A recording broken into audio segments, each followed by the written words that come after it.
Hello guys, welcome back to our channel future civil. आज हम question number 9 to 15 of irrigation engineering, जो हमारी IAS की previous year series चल रही है, उसके क्वेश्चन डिस्कस करने वाले हैं। तो चलो क्वेश्चन स्टार्ट करते हैं। तो क्वेश्चन नंबर 9 देखते हैं हम। The delta for the crop having the base period is 120 days is 70 centimetre. What is a duty. तो इसमें आपको सिंपल ड्यूटी पूछा है। तो फॉर्मूला क्या होता है, डेल्टा इज इक्वल टू 864, क्योंकि सेंटीमीटर के उसमें B/D। तो ड्यूटी पूछा है तो D is equal to 864 into B/डेल्टा। तो हम वैल्यू पुट करेंगे। तो हमें बेस पीरियड कितना दे रखा है, 864 इंटू बेस पीरियड कितना है 120 डिवाइडेड बाय डेल्टा कितना है हमारे पास 70 सेंटीमीटर। तो जब हम इसे सॉल्व करेंगे तो हमारा आंसर आएगा 1481 हेक्टेयर पर क्यूबिक। ठीक है, तो ये हमारा आंसर आ जाएगा इसका।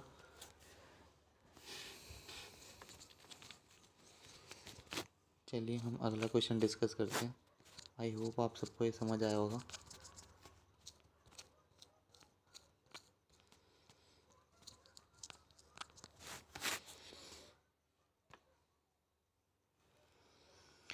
हम क्वेश्चन नंबर 10 डिस्कस करते हैं। तो देखो क्वेश्चन पढ़ो। For a culturable command area यानी CCA कितना दे रखा है आपको, 1000 हेक्टेयर दे रखा है। With the intensity of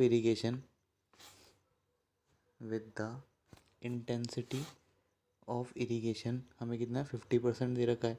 the duty on the field for a certain crop is 2000 hectare. Duty हमें दे रखी है। तो हमें पूछा क्या है, what is a discharge required at the head of the water course with 25% of losses of water. तो ठीक है, हमें डिस्चार्ज रिक्वायर्ड निकालना है इसमें। तो चलो क्वेश्चन सॉल्व करते हैं। देखो इंटेंसिटी ऑफ इरिगेशन हमें कितनी दे रखी, इंटेंसिटी ऑफ इरिगेशन 50%, यानी 50% लैंड में ही हमें खेती करनी है। तो क्या करेंगे, 50% को मैं ऐसे कैसे क्या लिख सकता हूँ, 0.5 इंटू 1000 लिख सकता हूँ। तो कितना आएगा 500, यानी 500 हेक्टेयर में मुझे खेती करनी है। ठीक है, फिर तुम्हें क्या निकालना है, डिस्चार्ज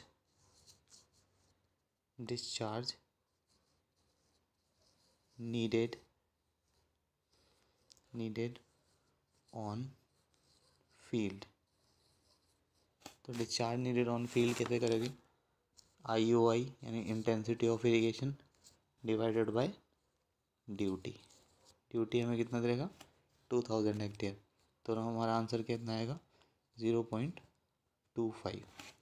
ठीक है, इतना हमारा आ गया। अब हमें क्या दे रखा है आगे, उसने बोल रखा है 25% लॉस हो रहा है। ठीक है, तो अगर 25% लॉस है हमारा, तो अब फिर हमें डिस्चार्ज निकालना है।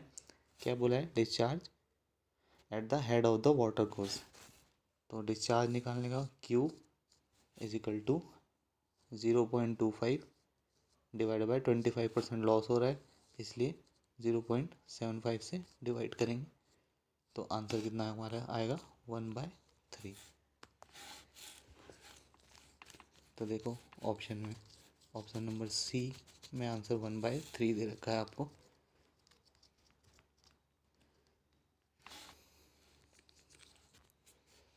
तो option number C is correct. फिर हम क्वेश्चन नंबर 11 की तरफ देखते हैं। इसमें क्या पूछा है? What is the moisture depth available for the evapotranspiration in a root zone for 1 meter depth of soil if dry weight of soil is 1.5 gram per cc and field capacity is 30% and pwp is 10%। ठीक है, हमें available moisture depth निकालना है इसमें। तो उसका एक formula होता है dw equal to gamma D by gamma W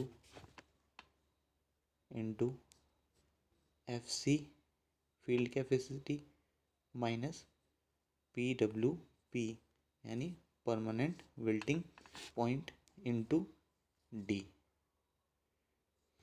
ठीक है, तो बस क्या है, वैल्यू सारी पुट कर दो। गामा डी क्या है? Unit weight of soil. ठीक है, और gamma W unit weight of water. तो गामा डी कितना दे रखा है? 1.5। Gamma W 1 into field capacity आपको कितनी दे रखी है? 30। और परमानेंट विल्टिंग पॉइंट कितना दे रखा है? 10। और डी क्या है? डी पर 1 मीटर ऑफ डेप्थ बोला है ना इसने, तो इंटू 1। अगर हम आंसर अपना निकालेंगे तो ये 0.3 मीटर में आएगा। और हमें पूछा किस में क्या है? में पूछा गया है, तो इंटू 1000 हम कर देंगे, 1000 कर देंगे तो हमारा आंसर यानी answer number B is correct.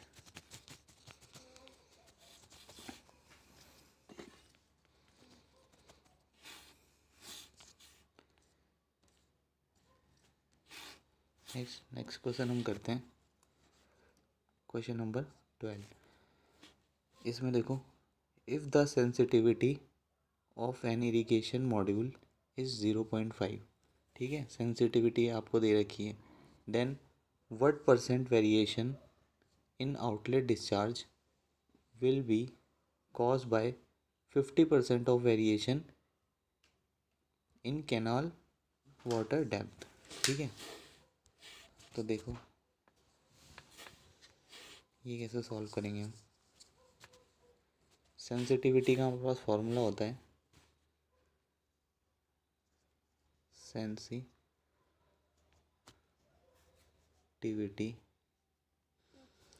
Sensitivity का हमारा फॉर्मूला होता है S is equal to D Q divided by Q divided by D Y divided by Y. ठीक है, जिसमें Q आपका क्या है? Discharge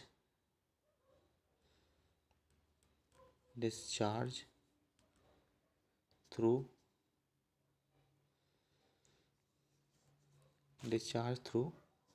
outlet. ठीक है, Q क्या है हमारा? Discharge through outlet. और Y हमारा क्या है? Depth in distributary canal. ठीक है, तो हम फॉर्मूले में से पुट करेंगे। हमें निकालना क्या है? डी क्यू बाय क्यू हमें निकालना है। तो अगर हम फॉर्मूले को, जो मैंने फॉर्मूला बताया था, S is equal to D Q by Q वाला divided by D Y by Y, इसको हम रीअरेंज करके लिखते हैं। तो हम इसे कैसे लिख सकते हैं? D Q by Q equal to D Y by Y into S. ठीक है, एस क्या है हमारा? सेंसिटिविटी। और डी वाई बाय वाई की हमारी वैल्यू कितनी दे रखी है? 50। ठीक है, सेंसिटिविटी हमें कितनी दे रखी है? 0.5। तो अगर हम इसे सॉल्व करेंगे तो आंसर क्या आ जाएगा आपका? 25%।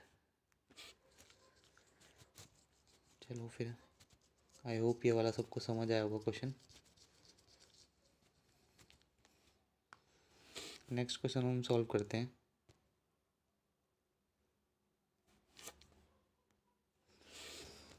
ठीक है, तो इसमें क्या पूछा है, the moisture tension for a soil is 8 atmosphere, the soil is then. ठीक है, तो इसमें मॉइस्चर टेंशन दे रखा है, तो इसके लिए वैल्यू होती है, अगर हमें परमानेंट विल्टिंग पॉइंट पूछा है PWP, तो PWP की वैल्यू क्या होती है 7 से लेकर 32। कैसे निकालते हैं हम, वो एक मेथड होता है, एक डिवाइस होता है जिसको हम बोलते हैं सॉइल मॉइस्चर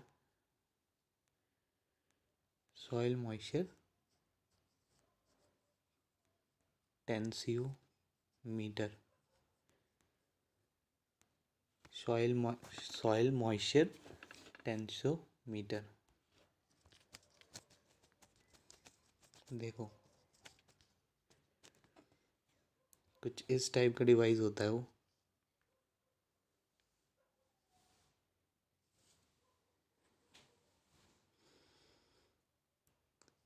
इस टाइप का डिवाइस होता है।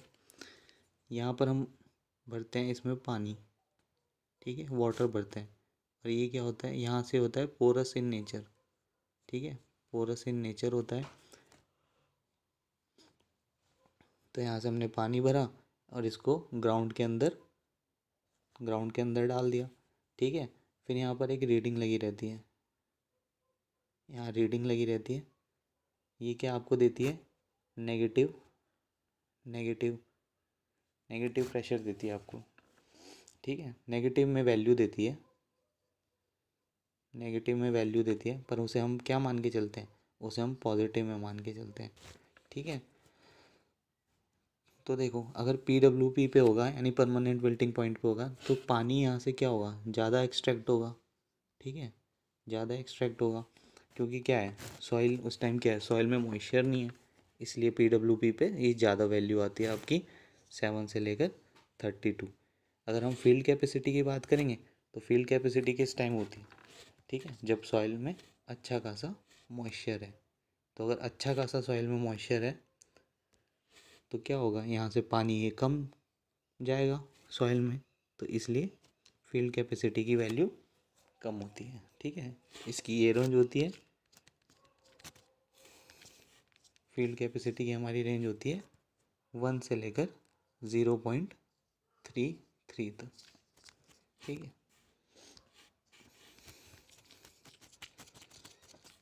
तो इसका करेक्ट आंसर क्या है, इसमें हमें दे रखा है 8, तो 8 किस रेंज में आ रहा है, 7 से लेकर 32, यानी PWP की परमानेंट विल्टिंग पॉइंट।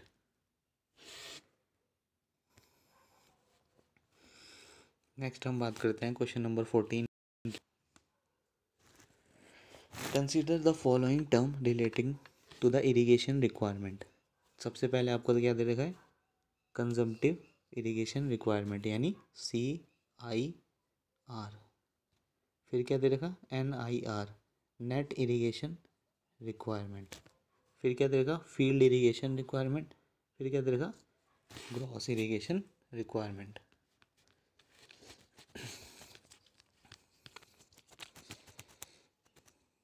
तो देखो इसमें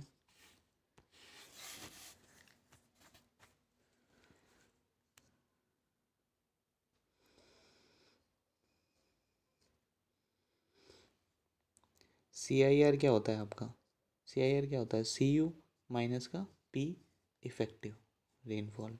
ठीक है, ऐसे आपका NIR क्या होता है, NIR क्या होता है, CU minus P effective plus का लीचिंग रेट। ठीक है, तो इसमें एक वैल्यू याद रखना, इसका एक पैटर्न मतलब याद रखना, सबसे बड़ा जो आपका होता है वो ग्रॉस इरिगेशन रिक्वायरमेंट होता है। ठीक है, सबसे बड़ा कौन सा होता है? ग्रॉस। फिर क्या होता है? Field irrigation requirement. फिर उससे बड़ा क्या होता है? Net irrigation requirement. फिर सबसे छोटा कौन सा होता है? CIR, consumptive irrigation requirement.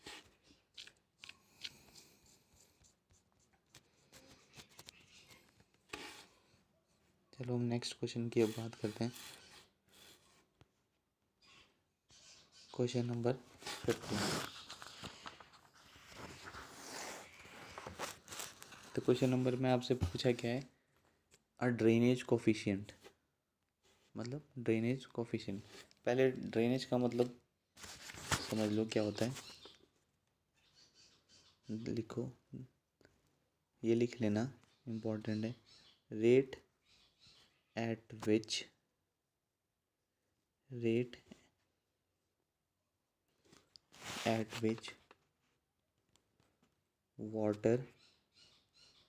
water is removed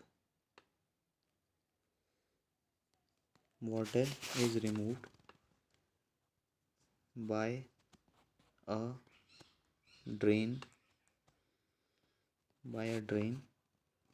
is called drainage।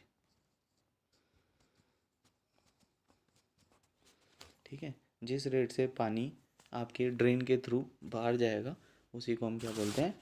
Drainage.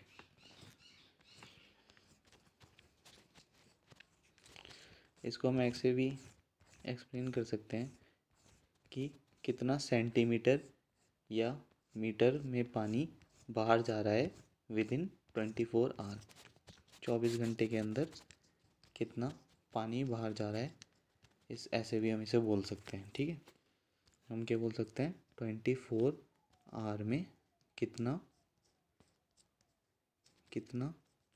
पानी बाहर जा रहा है। ठीक है, कितना पानी बाहर जा रहा है उसी को हम बोल सकते हैं।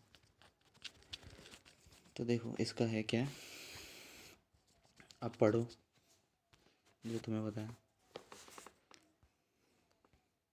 देखो क्या बोल रहा है ये, पहला वाला पढ़ते हैं हम। Decide the choice of method of drainage, ये तो नहीं है बिल्कुल भी। Decide the kind of crop that can be grown on land, ये तो हो ही नहीं सकता। ठीक है, फिर क्या है, ये वाला पढ़ो। Is the flow of water from the soil into the tile lateral per unit time, ये भी नहीं हो सकता। तो यही ऑप्शन है अभी तुम्हें बताया था। Is the depth of water that can be removed from the drainage area in a unit time. ठीक है, अभी तुम्हें बताया था सारा। तो चलो गाइस, फिर आज के लिए हम इतना ही रखते हैं, और बाकी आपके लिए हम क्वेश्चन लेके आएंगे। क्वालिटी भी अच्छी होगी वीडियो की, टेंशन मत लीजिए आप बिल्कुल भी। बस मन लगा के क्वेश्चन प्रैक्टिस करते रहिए, और हो सकें तो हमारे चैनल को सब्सक्राइब भी करें। ठीक है, ताकि हमें मोटिवेशन मिले और मैं और ज़्यादा नंबर में आपके लिए वीडियो लेके आ सकूं, ताकि मैं सारा सिलेबस आपका कंप्लीट करा सकूं जल्द से जल्द। ठीक है फिर गाइस, थैंक यू, बाय।